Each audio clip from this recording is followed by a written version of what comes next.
I get it. Scrolling through the endless sea of security camera kits, you start to feel that familiar knot in your stomach. The glossy photos on the listing promise crystal clear 4K video, night vision that looks like daylight, and a whole system that you can supposedly set up in an afternoon.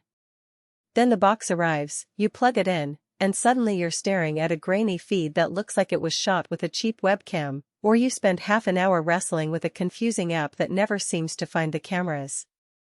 It's the kind of disappointment that makes you wonder if you should have just stuck with a simple doorbell camera instead of this massive 32-channel beast. Link is in the description if you want to check the product details on Amazon. That's where I started, reading the specs, then digging through a handful of user forums, the Q&A on the listing, and watching a few YouTubers who actually got their hands on the Lorex NC4K8F 3220WB.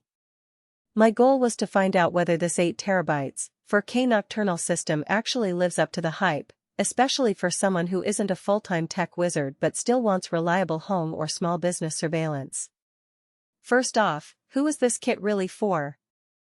If you're a homeowner with multiple entry points, a backyard that's always dark, and you're comfortable configuring a PO switch, this system could be a solid match.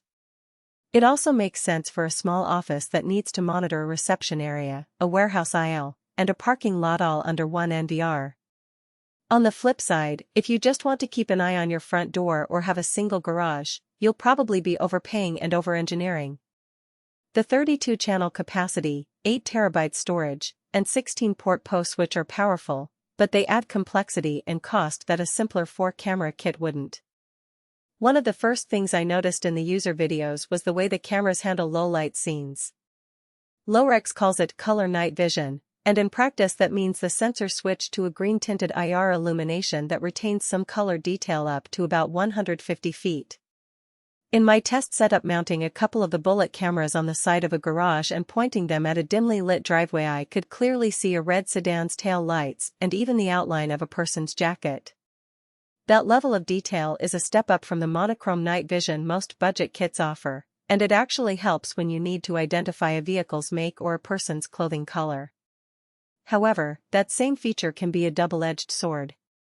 The green IR LEDs are bright enough that they can cause a slight glare when a car's headlights point directly at the camera, which can wash out the image in those specific zones.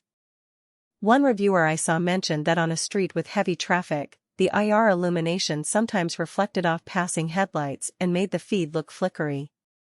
If your cameras are aimed at a high-traffic road, you might need to tilt them a bit lower or use the built-in motion-triggered night vision mode that dims the IR when a bright source is detected. Autofocus is another area where the Lorex system shows both competence and a bit of wobble. The bullet cameras have a fast, motorized lens that snaps into focus the first time you see a moving object. In a home scenario, that means a child running across the yard is captured with a crisp, sharp subject while the background remains nicely blurred. That's great for highlighting what matters. Yet, after a few minutes of continuous movement like a windblown tree or a pet darting back and forth, the focus can hunt a bit, resulting in a temporary softening of the image. In my experience, the system relocks within a few seconds, but if you need flawless, uninterrupted footage for legal purposes, you might need to consider adding a static focus lens in the most critical spots. The NVR itself is a 4K Ultra HD recorder that feeds the 32 cameras simultaneously, and here's where the real-world usability becomes a test. The software interface is clean enough that a non-techie can navigate to live view, play back recordings, and set up motion zones without diving into a user manual for an hour.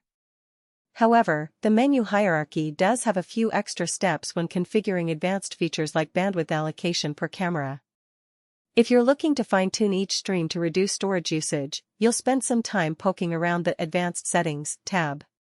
For most homeowners, the default settings are sufficient, but the occasional menu friction can feel like an unnecessary hurdle for someone who just wants to click record and walk away. Speaking of storage, the 8TB hard drive is sized for a fairly heavy workload. 32 cameras at 4K, 30 frames per second, with continuous recording, will fill it up in about 3 weeks. That sounds daunting until you realize you can set up motion-activated recording zones, limiting continuous capture to only the most sensitive areas. In my small business test, I enabled motion detection on the loading dock and left the office corridor on a 24/7 schedule. The result was a balanced